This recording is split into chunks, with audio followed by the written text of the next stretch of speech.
discuss our bilateral cooperation as well as our collective efforts to support Ukraine and bolster NATO's deterrence. He will also meet with the leaders of the Bucharest Nine, a group of our Eastern Flank NATO allies, to reaffirm the United States' unwavering support for the security of the alliance. In addition, President Biden will deliver remarks ahead of the one-year anniversary of Russia's brutal and unprovoked invasion of Ukraine, addressing how the United States has rallied the world to support the people of Ukraine as they defend their freedom and democracy, and how we will continue to stand with the people of Ukraine for as long as it takes. With that, my colleague John Kirby from the NSC is going to come up and share some words and take some questions. Afternoon, everybody. Just a couple things here at the top. I think you know President Lula from Brazil is here today. We'll be meeting with the president soon. He's looking forward to that discussion. Brazil is a key partner of the United States in a region that is also a critically important region and an ally as we work together to address common challenges throughout the world, quite frankly, not just in this part of it. The president has personal experience working with President Lula from his time as vice president, and they met several times and have had multiple calls. Of course, as you know, we've already held a number of high-level engagements since President Lula's election. President Biden called President Lula shortly after he was elected to congratulate him and begin identifying areas where the two countries could work together. National Security Advisor Jake Sullivan traveled to Brazil for meetings with then-President-elect Lula and members of his incoming administration. And Secretary of the Interior Deb Haaland led a presidential delegation to Brazil for the inauguration. And of course, following the January 8 attack on Brazil's democracy, President Biden was quick to call President Lula to convey the United States' unwavering support for democracy in Brazil. The two have had, or they will have, a packed agenda here today, discussing issues that are important to both of them, and as I said, to the region and to the world. That includes combating climate change, stimulating economic development, strengthening democracy, promoting human rights and inclusion, as well as managing irregular migration. Now, this meeting between the two leaders will strengthen the relationship between the United States and Brazil and will help set the stage for upcoming high-level engagements between our two countries. One more note before we jump into questions, and this is just an update on U.S. efforts to respond and to help provide assistance to the people of Turkey and Syria in the wake of those devastating earthquakes. We are ramping up our assistance to these earthquakes that have now killed more than 20,000 people in Turkey and Syria, including, that we know of, at least 8 American citizens. Now, this is a terrible tragedy, obviously, and our hearts continue to go out to all those impacted.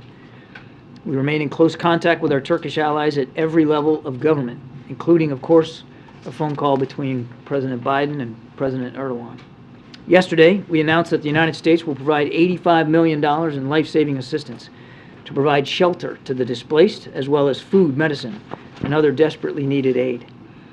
In Turkey, a USAID disaster assistance and response team is already on the ground, and 2 of our most highly trained urban search and rescue teams are conducting operations in support of Turkish rescue efforts in Adıyaman, one of the hardest hit areas inside the country. These teams have nearly 200 personnel combined between them, specialized equipment and canine support dogs as well.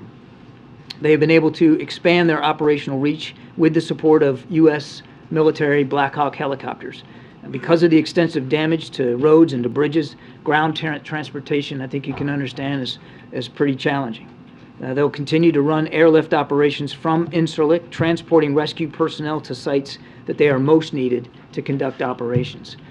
The DART teams, as we call them, are also conducting structural damage assessments of many buildings and infrastructure. To date, they have been able to cover more than 630 sites across Adıyaman. In Syria, our humanitarian partners continue to urgently scale up response efforts to reach people in need. That work will include, or has included, chartered flights that are transporting essential medical supplies and teams distributing hot meals and other food. As of this morning, the United Nations and its partners successfully completed its second cross-border humanitarian convoy into northwest Syria And one of our humanitarian partners delivered 14 additional truckloads of supplies through the Bab al-Hawa crossing, totaling now 20 trucks of critical medicines, food, and water to people in need over the last 2 days. To underscore that U.S. sanctions will not prevent or inhibit prohibiting humanitarian assistance in Syria, yesterday the Department of Treasury, I think you saw, issued a broad general license to provide additional authorizations for disaster relief assistance to the Syrian people. We already were able to deliver humanitarian assistance without this general license, but we wanted to underscore the importance of humanitarian aid getting in, and so the Treasury went ahead and issued this license as well. This license will be in effect for 6 months. U.S. humanitarian assistance is delivered directly to the Syrian people, no matter where they live. We are determined to do all that we can to help those affected by these earthquakes in the days, weeks, and months ahead, as required. Thank you. Thank you. So, Poland. Why the president decided to go to Poland? What message he wants to deliver? And is there any chance that he would visit Ukraine during his visit to Poland? And I have also one on President Lula's visit. President Lula has said he wanted to create a group of countries, including China and India, to mediate peace between Ukraine and Russia. Does the president support this effort? Is this the right time for opening negotiations? Yeah, well, there's a lot there. So look, on the trip, I don't have any other additional stops to speak to.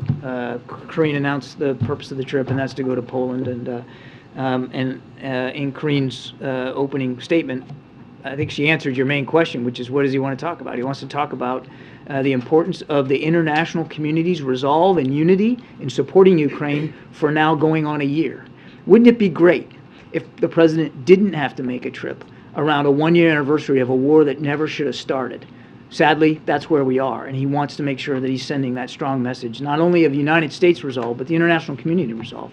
And to make clear to the Ukrainian people, most particularly, that the United States is going to continue to stand by them going forward. We know the next weeks and months are going to be difficult and critical, especially for their armed forces, and the United States is going to continue to stand by them. On your question about President Duda and his peace overtures or ideas, is that what? President Lula. Lula, I'm sorry. Lula, yeah. He said that he wants to create a group of countries to negotiate peace in Ukraine, and those groups, according to him, would include China, India, maybe some other countries. Well, I certainly would refer to President Lula to speak to his ideas. I think in the aggregate, we all would like to see this war end today. We'd like to see it end right now, in other words, without having to go to the negotiating table. That doesn't appear to be in the offing, as Mr. Putin just over the last 24 hours flew dozens more cruise missiles into civilian targets into Ukraine, knocking out heat and power across the country. So absent that, we're going to have to stay at the task of supporting Ukraine so that they can succeed at the battlefield. So that if and when President Zelensky has determined it's time to negotiate and sit down at the table to solve this diplomatically, he can do it with the wind at his back. He can do it with the strength that he knows he's going to need in that negotiation. So it's really up to President Zelensky to determine if and when negotiations are appropriate, and certainly under what circumstances. As President Biden has said countless times, nothing about Ukraine without Ukraine. On the trip to Poland, can we expect the president to make any kind of formal announcement as it pertains to maybe additional security aid? Or will it mostly be sort of a symbolic show of support, as you were talking about, to the Ukrainian people, the U.S.-Polish alliance? I won't get ahead of the president's remarks. Certainly I'm not going to do that. Again, the president will make it very clear that the United States will continue to stand with Ukraine for as long as it takes. He will continue to call for the kind of international unity that we've seen, not just across NATO, but across the world, or not just across Europe. And I think he will certainly make clear that additional security assistance, additional financial assistance, additional help for Ukraine will be coming from the United States. But I won't get ahead of anything specific. And I had a quick follow-up on the Chinese spy balloon. This idea that President Xi Jinping may not have been aware of the order to send this balloon over U.S. soil. What would that tell you if that were true about his grip on his own government? Is it possible that it suggests a kind of power breakdown? Is it surprising to the U.S.? We certainly can't confirm these reports about President Xi's personal knowledge of that, and I would refer you to the PRC to speak to their own leadership issues and information sharing. What matters to us is that this was a violation of our sovereign airspace, and clearly with intent. Now, whose intent? I don't think we have a perfect picture of that right now. Clearly, without question, the intent of the PRC, because we know that this balloon belonged to them. And President Biden acted decisively in support of our national sovereignty. What our reporting is that U.S. officials briefing lawmakers this week told lawmakers that this is the U.S. Intelligence community's I'm not going to speak assessment, to right? intelligence assessments from the podium. We gotta keep going. Go ahead, John. Thank you, Karine. Admiral, there's been warnings from the Ukrainians as well as intelligence agencies in both Europe and here that as the one-year mark of the war approaches, that might be a moment where Putin tries to really escalate the conflict, maybe even launch some sort of major new offensive. Are you seeing any signs of that being in the works?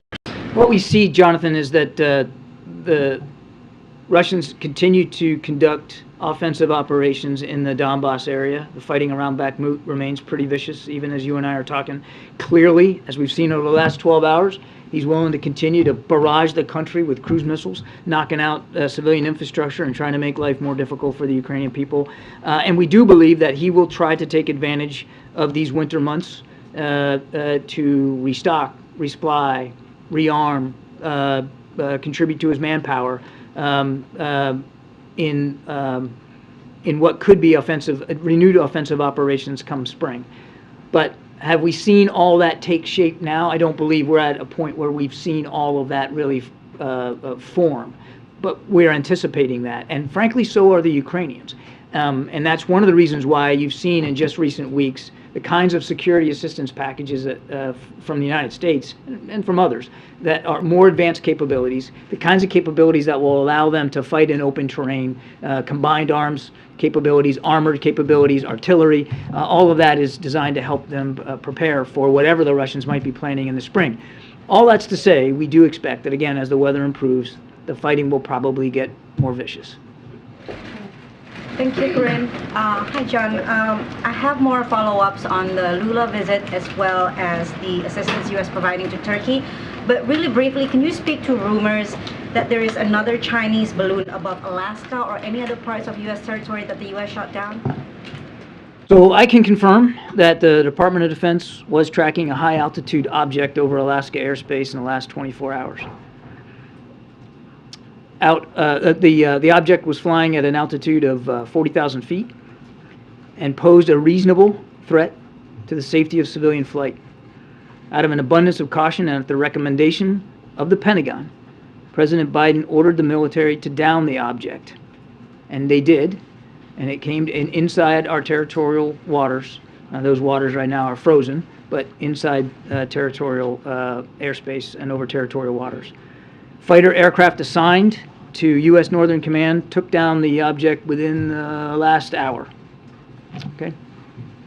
Can I just follow up, John, and thank you for that. That's really helpful. Can you give more details on the support that U.S. is providing to Turkey? Specifically, we understand that the USS George H.W. Bush is on standby. Can you update us on whether there's been any communications with Ankara on whether the ship will be any part of humanitarian efforts? I think I updated as much as I could right now. What we're doing is what I put in my opening statement. You're right that there are naval assets that are in the Mediterranean and under the command of U.S. Naval Forces Europe. The commander of U.S. European Command has designated the commander of U.S. Naval Forces Europe as in charge of the operational coordination for military assets, and he is doing that. I cannot speak to any specific contributions by the aircraft carrier USS George H.W. Bush, but obviously there's lots of capabilities in the Mediterranean region that could be brought to bear. But we're working, and this is a really important point. we're working in lockstep with our Turkish counterparts here to make sure that what we're providing is what they need at the scale and the speed that they need, and not trying to overwhelm their system with unneeded material or unneeded capability. So there's, you talked about the Bush, but there's a lot of military capability on the continent under the European commander's authority that could be used. But again, we want to make sure that we're doing this appropriapely through Turkish counterparts. Just really briefly on the visit by President Lula, can you speak about how... I know, I'm going to come around, but she's still asking questions. I hear you. I hear you. Just the last question. Than I do. Go ahead. Just the last question. Can you speak on how Brazil can be a partner in monitoring irregular migration, specifically because Brazil has been a route for Africans coming to the U.S. Through Mexico? As I said, I would expect President Lula and President Biden to talk about the challenges of irregular migration. You saw the Vice President just this week holding a conference of some of our neighbors about this call to action to try to get at the root causes. And certainly we look and would welcome President Lula's ideas and perspectives on how we can get at the root causes of all the migration in this hemisphere. Thank you. When I hear news, I just get very excited. Fancy that. Yes. So can we just go back for a moment? So another aircraft of some sort, airship, balloon, something was shot down today. Who owns it? What were the circumstances? Was the president directly involved in ordering this? And is wreckage being recovered? Okay, so I'm going to try. Remind me if I forget something. Okay. Yes, the president absolutely was involved in this decision. He ordered it at the recommendation of Pentagon leaders. He wanted it taken down, and they did that. They did it using fighter aircraft assigned to U.S. Northern Command. The Pentagon will have more to say about the details of this later on this afternoon. It's only just within the last hour. We're calling this an object because that's the best description we have right now. We do not know who owns it, whether it's state-owned or corporate-owned or privately owned. We just don't know. We don't know. As I said, state-owned. We don't know if it's state-owned, and we don't understand the full purpose. We don't have any information that would confirm a stated purpose for this object. We do expect to be able to recover the debris. Since it fell not only within our territorial space, but on what we believe is frozen water, so a recovery effort will be made, and we're hopeful that it'll be successful, and then we can learn a little bit more about it. Was its appearance like the Chinese aircraft? No, it was much smaller than the spy balloon that we took down last Saturday. The way it was described to me was roughly the size of a small car, as opposed to a payload that was like 2 or 3 buses size, right? So much smaller, and not of the same, no significant payload, if you will. And lastly, is it now the policy of the United States that if unidentified aircraft are over U.S. territory, that it is likely the president will choose to shoot it down? The president will always act in the best interest of our national security and in the safety and security of the American people. Jackie, we're going to get you guys. John, so the Pentagon ordered this new object to be taken down over Alaska. The president ordered it. The president ordered it. So is it a fair takeaway then that the Pentagon regrets not taking down the first balloon before it crossed the entire U.S.? Well, I'm not going to speak for the Pentagon. I can tell you that the president doesn't regret the way that we handled the first balloon. That time first of all, apples and oranges here in terms of size. As I said, this was size of a small car, and it was over a very sparsely populated area, but also more critically it was over water space when we ordered this down, as we did the last one, but completely different size, and the debris field for this we expect to be much smaller than would have been for the other one. That's difference one. Difference two, we knew for a fact that the PRC balloon that we shot down last week was in fact a surveillance asset and capable of surveillance over sensitive military sites, and that it had self-propulsion and maneuver capabilities. There's no indication that this one did. The other one, the first one, was able to maneuver and loiter, slow down, speed up.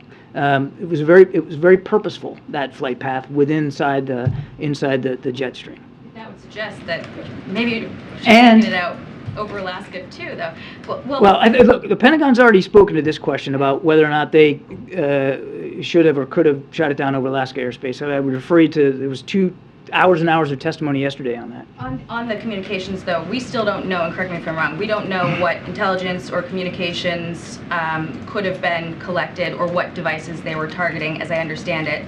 So that being said, how can the president say it was not a major breach if we don't know that? What we do know is we knew the basic flight path of this thing, and we were able to take steps at sensitive military sites that we believed would be along the flight path to significantly curtail any intelligence ability that the Chinese could get from the balloon. Certainly curtail anything that would be above and beyond what they normally try to collect through other means. Go ahead, Zeke, and then we'll get around. Thanks, John. Was this latest object that was shot down within the last hour, was that detected based upon any information gleaned from the monitoring of the last balloon over last week, in terms of what you learned about that Chinese program that informed the decision to shoot this item down? I think I'd be careful saying that anything specific to what we've learned from that last platform. And we were able to collect some information from it while it was in flight. That was another reason why we let it traverse over land the way it did. But I would be I would not say that information gleaned from our surveillance of that surveillance balloon provided insights that permitted this detection and track. And as of this moment, are you convinced that you shot down? Do you know what you shot down? That it wasn't just a harmless weather balloon. That there was some motivation flying this over U.S. airspace, or is it truly? I think we're going to try to learn more. I can tell you it was an object. It was at 40,000 feet, and the predominant concern by the president was a safety of flight issue at that altitude. Remember the one that we shot down last Saturday? It was at 65,000+ feet. So no threat to civilian aircraft. This one at 40,000 feet could have posed a threat to civilian aircraft, and it did not appear to have the maneuverable capability that the other one did. So, virtually at the whim of the wind. Thank you, Karine. So just thank you, Purvi. So to follow up on what you just said about civilian aircraft, is that what you meant initially when you said there was a reasonable threat to shoot it down? Yes, my exact words were reasonable threat to the safety of civilian flight. Okay, and given what you said earlier about intent with regard to the Chinese spy balloon, does the U.S. give any credence to the Chinese argument that the balloon accidentally veered off course and ended up where it did? You're talking about the one from last week? Yeah. Say that again, or is it? Does the U.S. give any credence to the Chinese argument that this thing accidentally veered off course and ended up where it did? No.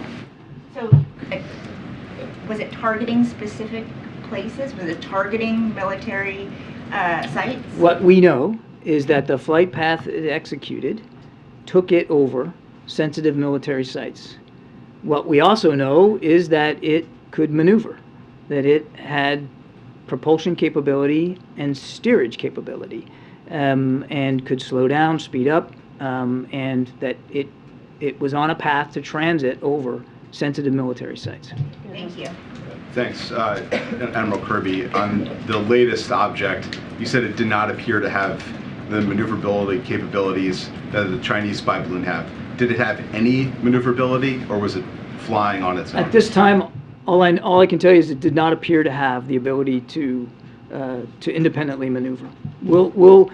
we'll attempt recovery, and we'll see what we can learn more from. And then just one more on the Chinese spy balloon. We're reporting that the U.S. is about to impose export controls on Chinese companies that are believed to have been involved in that balloon surveillance program. Can you confirm that and say when the administration might impose those export controls? I'm not in a position to confirm those reports right now, and I'd refer you to the Department of Treasury. Thank you, Admiral. I believe you said this was shot down, or at least it landed in the waters, or the frozen waters off the coast of Alaska, correct? That is our initial assessment. So is the policy still, considering the first one was shot down off the East Coast and this high-altitude object was shot down off the West Coast, is the policy at this point in time you could shoot it down if it's over a body of water? I wouldn't derive from these two incidents some sort of policy that comes out of it. The president will always act in the best interest of the American people and international security. Last week, we were talking about a surveillance asset that was purposely flown over the continental United States. In the case today, we're talking about an object. Again, we don't know a lot about it, but that at its altitude represented a potential threat to the safety of flying customers, civil air traffic. Based on your broad and deep experience, who do you think might own or have flown this thing in the air? I have no idea. Good, Mary. You know, you don't know who owns it, who's flown it, but has anyone from the administration reached out to the Chinese to see whether they will claim this new object? I know of no outreach this afternoon to the Chinese government about this. The State Department over the weekend, or last few days, I'm losing track of days, but since the first spy balloon, confirmed that they think that these Chinese spy balloons have gone over 40 countries. Considering that fact and this new development today, what's next on a larger diplomatic front? The U.S. talking with allies about how to police the skies, about how to bring this to the UN to figure out what to do? We are talking to dozens of nations who we know have been overflown by Chinese surveillance balloons, part of this program that the Chinese have invested in, to share with them the context and information that we've learned by the forensics we've done since we came in office about this particular program. And I would remind you that we briefed Congress in a classified setting back in August about this. This is not something we haven't been trying to learn more about. We've been aware of it and trying to glean more information from it. And this, we expect that the recovery of the debris from the balloon we shot down on last Saturday, will help us gain even more information. But we are in the active conversations with many of these countries who we know have been overflown. Gotcha. Yeah, where specifically in Alaska was the high altitude object shot down? So the Pentagon will be talking more about this a little bit later. They'll probably have more detail for you. But the general area would be just off the very, very northeastern part of Alaska, right near the Alaska-Canada border. So near the Arctic Ocean? Well, yeah. In fact, that's where it went down on that northern side of Alaska, near the Canadian border, on water that is frozen in the yes. In the never over land. No, it was. It was. Okay. Yeah. And it was shot down within the last hour. When did the U.S. first get intelligence that it existed? The knowledge about the balloon and the track first came to our attention last evening. Okay. What time thereabouts?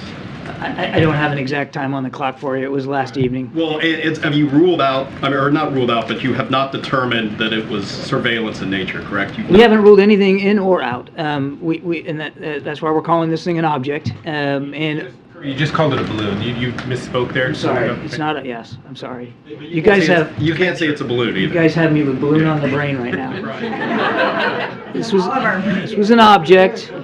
Let me just clarify, I'm not classifying it as a balloon right now. It's an object. We're still trying to learn more from it. That it landed on water that is frozen could help us assist, make it easier for us to try to recover some of the debris. U.S. Northern Command is examining what the possibilities for that are. Finally, you said you have no knowledge of any outreach to the Chinese yet from the administration. Are there plans to reach out and ask whether they... I know of no plans to reach out to the Chinese specifically on this. I want to stress again, we don't know what entity owns this object. There's no indication that it's from a nation or an institution or an individual. We just don't know. Foreign entity, that's right. We don't know who owns this object. Thank you. Thanks. Are you tracking any other similar objects right now at this time? I'm not aware of any other tracks. And then also, I know that you said that this was due to a civilian aircraft threat, but why not wait till it's over warmer water where you could more easily recover It the wasn't materials? heading over warmer water. It was heading over the Arctic. It's not very warm. Thank you, Karine, and thank you, Admiral. One question on today's incident and then one on a separate subject, if I may. Given how little was known about this object at the time that our forces shot it down, is it safe to say that when the President ordered that it be shot down, he did not know whether it was a manned or unmanned object? We were able to get some fighter aircraft up and around it before the order to shoot it down, and the pilot's assessment was that this was not manned. On a different subject, after the State of the Union address, minutes after he finished delivering the State of the Union address, President Biden encountered in the halls of the Capitol Brittany Alconis, the wife of your Navy comrade Ridge Alconis, who, as you know, remains imprisoned in Japan. And the President told Mrs. Alconis, "We're going to get this done."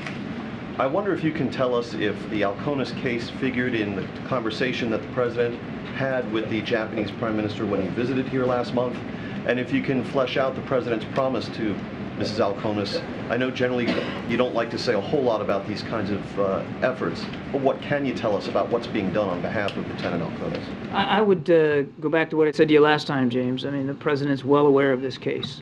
And he's well aware of what the family's going through. He's also well aware of concerns by the Japanese government with respect to their judicial system, and he's got the team working on this. I'm not going to disclose personal conversations that the President had either with Mrs. Alconis or with Prime Minister Kishida, but he's well aware of it, he's tracking it, and so is the National Security Team. Thank you, Karine. Admiral, over here, I wanted to ask you two questions. I need to watch for her hands. One on the shoot down that you just described, and the other one on Ukraine. On the incident that happened in the past hour, I wanted to know, is there any line of communication that you can describe that has been ongoing over the course of the past 2 weeks on the diplomatic side of things? I know that the Defense Secretary says that his call to his counterpart was not returned from China. But on the diplomatic side of things, are there lines of communication between the U.S. and China right now? Well, certainly. Look, we have an embassy in Beijing. Diplomatic discussions routinely happen with Beijing. So, of course, the diplomatic channels remain open. Sadly, the military ones do not appear to be open right now. Secretary Austin made a good faith effort to reach out to his counterpart and was rebuffed, and that's unfortunate, particularly when at times like this you want to keep as open as you can the lines of communication, and the President's committed to that. And then on Ukraine, President Zelensky was in the UK earlier this week, and he received a promise from the UK government that the UK would train Ukrainian pilots on NATO standard jet fighters. Can you tell me if you think that's a good idea? Is that something that the U.S. is considering in terms of training Ukrainian pilots on NATO aircraft as well? Well, if they're going to get Western aircraft, then they're going to need to be trained on them. Does that mean that will happen? They'll get Western aircraft? That would be up to the nations that may be willing to provide aircraft. I've said it before. Probably tired of me hearing me say it, but these are all sovereign decisions. And if a NATO nation or even a non-NATO nation wants to provide capabilities like fighter aircraft to Ukraine, that's certainly their decision to make. And one would assume that if you're going to introduce a system into a military that they have no experience with, that there's going to have to be some training that goes along with that. We're doing it right now. Fort Sill, Oklahoma, we've got Ukrainian soldiers learning how to use a Patriot battery. Outside of Ukraine, we're helping train them on combined arms maneuver. So it's not unusual to do that if an advanced capability is provided, but that's going to be a national decision. Thank you, Admiral. Thank you, Karine. Isn't there a concern that these objects, the object and the balloon, were both discovered when they're already flying over U.S. airspace? Shouldn't they be detected before they enter the U.S.? I think we're going to continue to learn a lot about how these things are or can be detected in a better way. You heard the Northcom commander talk about certain gaps that he felt he had in his domain awareness. So from this incident last week, we'll certainly learn about the capabilities of that surveillance asset, but we also expect to learn more about our own processes and our own systems for detection and tracking. I don't want to get into exactly how this one was detected, but I can assure you that that we're going to continue to try to improve our own knowledge base with respect to these systems. Just one more quick question on the object. Can you say anything about the proximity of it and its flight path to the sensitive oil fields near Prudhoe Bay? And was there any threat at all at any point to that equipment in that region of Alaska? I'd refer you to the Pentagon for more detail about the track. Again, this just all happened within the last hour, so I don't know what the proximity was to oil fields. And your second question was? Oh, it was just about the sensitivity, the oil fields, basically. Well, again, I mean, we just don't know what this object was. We don't, it'd be difficult for me to point to a threat or a specific concern, such as oil fields, when we don't really understand what this object was doing. I understand. And then I just have one more quick question on the Russian, completely different topic. The Russians have said they're going to cut oil output now. What is the U.S. response to that? And will you reach out to OPEC to ask them to sort of compensate the difference so that the price of oil doesn't escalate at a time when you're just starting to see inflation? Once again, Mr. Putin's willing to weaponize energy. This move, if it proves to be true, it doesn't come as a big surprise as a reaction to the price cap, and it just shows you the lengths to which he's willing to use resources like energy as a weapon. What the United States will do, have done, continue to do, is work with allies and partners to make sure we can better balance supply and demand and try to meet that need. It's important. We still believe that Mr. Putin not be allowed to profiteer in an inappropriate way off of the oil he puts on the market so that he can then fund his military in the field. I don't have any diplomatic outreach to speak to today. We're going to continue to talk to allies and partners. Certainly OPEC falls in that category, but I don't have any specific conversations to talk about. Go ahead. Thank you, Karine. Thank you, John. I have two questions. China is claiming ownership of the balloon, and China said that they will take legal actions. Will you send the balloon back to the China? There are no plans to send the debris that we are recovering back to China. We're going to pull it up off the bottom of the ocean, and we're going to learn more about this capability. Second question, Iran is building a drone factory in Russia, and North Korea is receiving military drone from Russia. How do you view armed cooperation between North Korea, Iran, and Russia? I can't confirm those specific reports, Jenny, but I was up here not long ago talking about the burgeoning defense relationship between Iran and Russia, which is not only not good for the people of Ukraine, it's not good for the people of the Middle East, because it'll flow both ways, and Russian capabilities could very well end up in Iranian hands. And I would say the same about North Korea. We know, I got up here and showed you pictures, we know that they're providing ammunition to Russia, artillery ammunition specifically. And again, that's not only not good for the people of Ukraine, it's not good for the Korean Peninsula and the region there, that Russia and North Korea could be, again, developing a deeper defense relationship. Thanks, John. Just a few more on the object. You said it was discovered last night. Was it flying consistently at an altitude of roughly 40,000 feet that entire time? Roughly, yes. Were there any sightings that you're aware of by airmen, civilian No, aircraft sir. operators? No. No, sir. And can you, just to nail it down, can you tell us when the president gave the order to shoot it? Gave the order to shoot it down this morning. Again, just keep following up on the same topic. The speed with which you guys, with which the president apparently decided to shoot it down, having just discovered the first intelligence of it last night, and by the morning he's saying shoot it down. Was there something specific, more specific about the threat than just generally being in the airspace at which, the height at which The predominant reason driving the president's decision was the safety of flight issue. No, I understand it was, but there had, I mean, that's a really big area up there. It's not all that many planes. It's not like it was in the middle of the Northeast Corridor or something.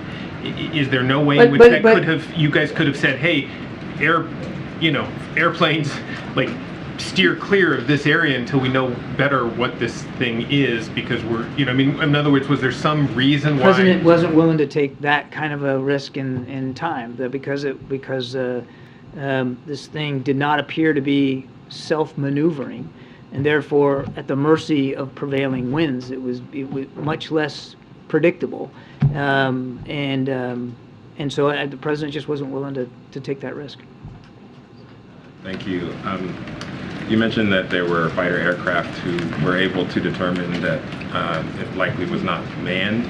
Were those fighter aircraft able to determine anything else about it from up close that they wouldn't be able to find out otherwise? They worked really hard to try to get as much information as they could about this object. Given its size, which was much smaller, and the capabilities on the fighter aircraft themselves, the speed at which they were flying, it was difficult for the pilots to glean a whole lot of information. Not like we were able to glean off the balloon, not the other balloon, the balloon. Thank you, Michael. Because we also had several days to track that. So there was a limit to how much they could divine. Also, it was detected at night, and so the first engagement by fighter aircraft late last night was, again, difficult for them. It was a small object, and these are fighter aircraft flying at pretty high speed, and the ability to glean a lot of information was limited, which is why they did another flight earlier this morning to see if we could get more. I mean, they did the best they could, but again, the speed and the conditions up there, as well as the size of the object, made it a little bit more difficult. Just to confirm, there was a flight last night to There do was surveillance. yes, that's right. There was at least two that I know of. Again, the Pentagon will probably have more detail, but at least two. There was last night, a couple of fighter aircraft surveilled it, tried to glean as much information as we could about what it was, so we had a sense. And then another such flight today, and of course that flight ended up, in a shoot down. Sorry, just one more question. Running out of time. From the White House podium, do you have a message for whoever is responsible for this aircraft, or anyone who may have similar aircraft, about what the White House is watching? I'd rather than sending some sort of message in that way, I would just tell you that we're going to remain vigilant about our airspace. We're going to remain vigilant about the skies over the United States. And as I said earlier, the president takes his obligations to protect our national security interests and the safety and security of the American people is paramount.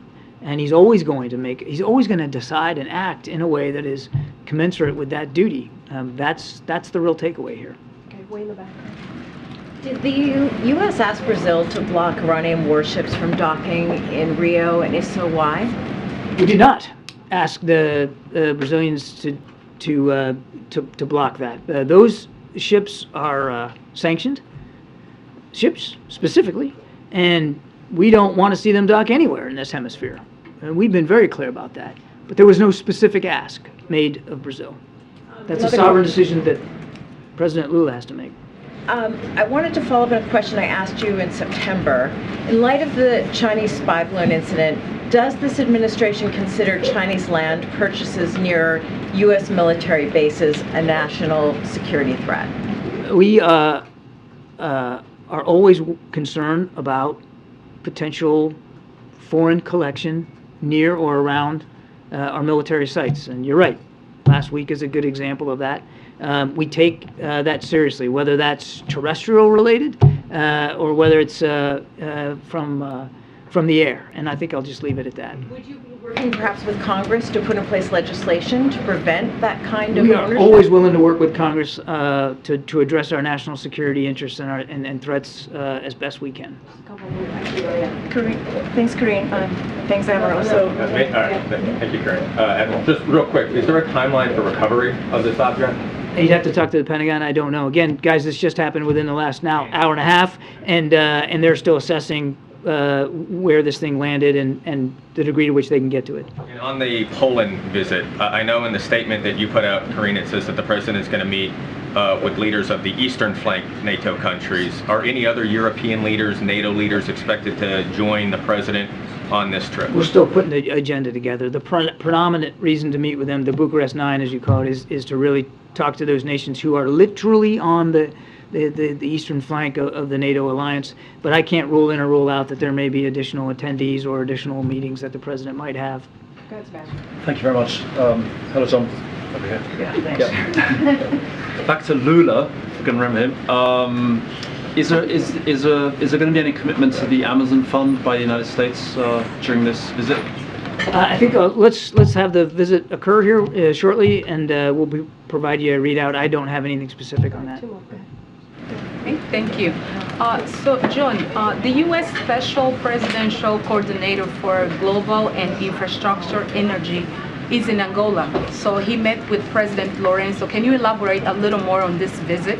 I don't have any information on that. We'll take the question and see if we can get you a better answer. Just a quick one on the timeline. Was the president briefed on the object last night when the track first came to the administration's attention? He was. He was as soon as the Pentagon had enough information to provide him, they did that. Last question. Ukraine. Thank you, madam. Thank you, John. As far as Russia's war against Ukraine is concerned, 1 year now, does President believe that when Prime Minister Modi of India told President Putin to stop the war, and this is not the way that this time that war should go like this, and you think there is still time for Prime Minister Modi to stop the war or convince President Putin? I think there's still time for Mr. Putin to stop the war. I think there's still time for Mr. Putin to stop the war. Prime Minister Modi can convince? I'll let the Prime Minister speak to whatever efforts he's willing to undertake. I want to stress it again, Goyle. I mean, certainly the United States would welcome any effort that could lead to an end of hostilities in Ukraine that are in keeping with President Zelensky's objectives and his leadership, his determination of what is acceptable to the Ukrainian people. Nothing about Ukraine without Ukraine. So President Biden has said this, gosh, dozens of times. We think this war could end today, should end today. The single person responsible for what the Ukrainian people are going through is Vladimir Putin, and he could stop it right now. Instead, he's firing cruise missiles into energy and power infrastructure and trying to knock out the lights and knock out the heat so the Ukrainian people suffer even more than they already have. He could end it right now. And since he's not willing to do that, clearly, we've got to make sure we can help the Ukrainians succeed on the battlefield so that when President Zelensky determines it's time to negotiate, and he's the only one that can make that determination, he can do it with the strongest hand possible. And finally, sir, 1.4 billion people in India are waiting for President Biden to welcome. When is the next trip? I don't have any travel, other than the travel that Karine talked to today, I don't have any travel to announce. Thank you. Thanks, guys. Have a good Admiral. weekend. Thanks, Admiral. Okay, now for the boring part of the briefing. We just have a few minutes, guys, so we don't have a lot of time. So let me just go over the week ahead. So later today, as you all know, the President will hold a bilateral meeting with President Lula of Brazil. Tomorrow, the President and the First Lady will welcome governors and their spouses for a black tie dinner at the White House. The Vice President and the second gentleman will attend. On Tuesday, the President will deliver a keynote address during the National Association of Counties at the Washington Hilton Hotel, and we'll certainly have more to share on the week ahead in a day or two. And finally, there is a bittersweet day for us, a bittersweet moment for the communications and press teams and all of us here at the White House. I've gotten to know Kate Bedingfield as a colleague and a friend, being in the trenches together and representing the President's agenda together. I've actually known Kate since 2007. That's a whole nother story. But Kate has been fighting this fight on behalf of the President since long before the campaign was launched, going back to when she was his communications director as Vice President. She's been a trusted source of strategic advice and an unflinching voice for the President's message and values, playing an integral role in our successes these first 2 years and on the campaign. She's also a pillar of this team, which she helped build as the deputy campaign manager across the primary and general elections. I understand that after a certain previous occupant of this White House, whose name will be nameless, but as you know who this person is, he got angry and yelled and said, quote, "Biden has a team of killers. All I've got is a defense." Okay, that was in the campaign. That was the campaign communications team started calling Kate and the captain of the team killers. That doesn't surprise me at all, because if there's one thing Kate is, she is a leader. We're very sad to see her go, but no one has earned some time with their children, spouse, and dog more than Kate. And I look forward to welcoming Ben LeBolt. As you all know, he has been announced to replace Kate as communications director back to the White House. Ben has had a top role, communications role, on the last 3 successful Supreme Court nominations by Democratic presidents. We all got to work with him closely when he was the head of communications for the confirmation of now Justice Jackson, and we're glad that he is coming back to be a more permanent part of the team. I've known Ben for many years, including both Obama-Biden campaigns and the Obama-Biden White House, where he worked on climate change and civil rights. I was happy to reconnect with him when he took over communications for nominations during the transition, helping advance the case for the most diverse cabinet in history and for a host of groundbreaking sub-cabinet positions as well. He brings a cutting-edge understanding of modern communications to the table, and I know he'll fight hard for the President's agenda in the upcoming months and years. I also know that Ben is making history. As you know, we believe here in the Biden-Harris White House that representation matters. He will be the first openly gay communications director, which is very, very important indeed. Okay, with that. Zeke. Could you just, the latest on the President's trip to Poland didn't say where he would be going in Poland. Can you let us know cities? We will have more to share as we get closer to the day. We just wanted to make sure that you all had the information that he will be traveling during the dates that I laid out, the February 20th to the 22nd, and we'll certainly have more to share. Briefly, a different topic. Last night, there was reporting that former Vice President was subpoenaed by the Special Counsel Jack Smith as a result of some of the investigations of the previous administration.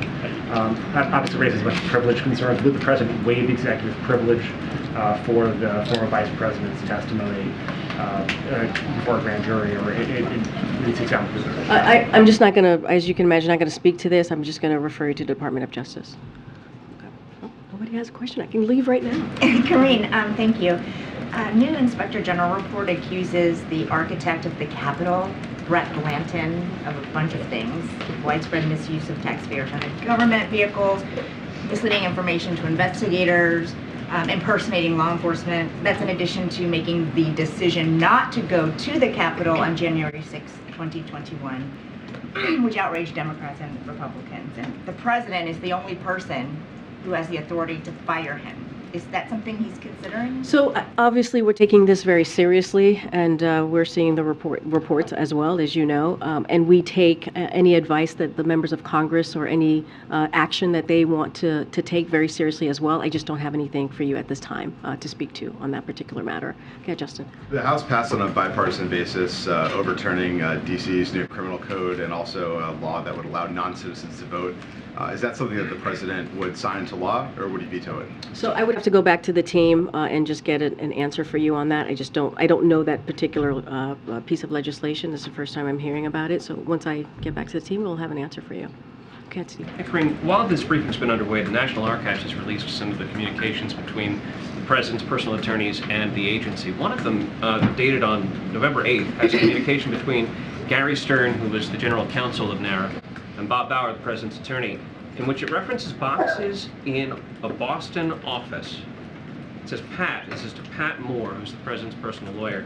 Pat, we would like to pick up the boxes that are in your Boston office and move them to the JFK library. Any explanation as to what boxes we're doing in a Boston office and how this relates to Well, as you just mentioned, it just broke, or the report just came out while we were in the middle of a briefing, so I can't speak to it from here because I just don't know what you're speaking to. But I would refer you to the White House counsel's office to get more specifics or get you an answer there. Is it new to you, the idea that the boxes I would be... I am learning about this as you were asking the question, so I'm certainly not going to speak to it from here. Okay, Andrea. On the president's meeting today with the governors, he said during this meeting that Republicans are trying to close off the possibility of cutting defense spending, and that leaves only a very few options. What is the president's view on how to get to the $2 trillion in cuts that he has outlined in the State of the Union address? What is the best way to get there, and does he rule out the possibility of cutting, for instance, defense spending? So first and foremost, so folks know, March 9th, the president's going to be putting out his budget. We have asked the House in Congress, the Republican House, to put out their budget as well, a more robust, right, a budget, so we know exactly what it is that they are putting forth, the cuts that they want to put forth, and so that we can see, not just us, but the American people can see. As you just mentioned, the president said in his State of the Union address that he was going to cut the deficit by $2 trillion over a decade. I'm not going to get ahead of what the president's going to actually, the details or the specifics in his budget. Certainly once we put that out on March 9th, you'll be able to peruse and see exactly what the president is laying out. I'm just not going to get ahead of that, but I also want to add, and I've said this many times before, you've heard the president say this as well, this is a president, the first 2 years he was able to cut the deficit by $1.7 trillion. He takes his fiscal responsibility very seriously, and he is going to continue to find ways to build an economy that doesn't leave anybody behind, but also is fiscally responsible, as I just mentioned. Go ahead. He also said that he did not believe that Republicans would ultimately make good their threat on to hold the debt ceiling extension or expansion hostage. What leads him to believe that? I mean, has he had subsequent conversations with other Republicans since his meeting with McCarthy, and when will he meet again with McCarthy? So I don't have any conversations or meetings to preview for you at this time. As you know, the meeting that he had with Speaker McCarthy not too long ago was respectful. It was productive. You saw us put a readout, and you heard from the Speaker himself when he was out at the Sticks after the meeting. Look, it's pretty simple and it's pretty straightforward. We believe that Congress has a constitutional duty to get this done, to lift the debt ceiling. We've been saying that, and they should do it without conditions. That hasn't changed. They did it 3 times with the last president. You've heard me say the number 78 many times in this briefing room. That's how many times that they have been able to get this done since 1960. That doesn't change. It should be done in a bipartisan way, and the president, it will continue to call for that. And that's what they've done it before, and that's what he believes they should be doing it again. He just sounded more optimistic today, and I'm wondering why.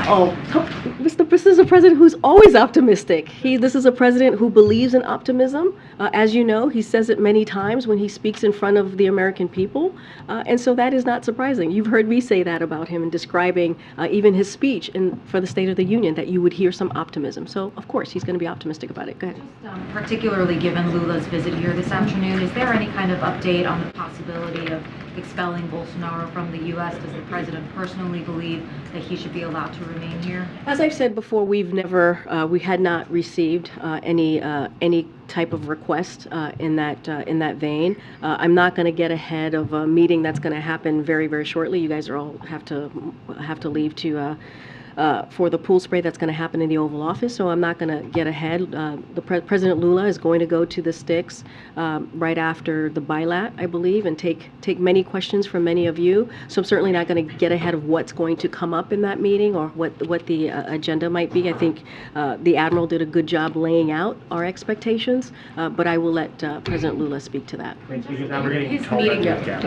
His meeting with the governors today, do you know whether and how much the issue of COVID and the expiration of the public health emergency order, how much that came up, whether the governors feel confident that the states are ready for that to happen? So I can't speak to that. I haven't downloaded with what came up in that meeting, but what I can say is the president very much looked forward to talking to the governors. He's going to continue the conversation and continue to see them between today and tomorrow.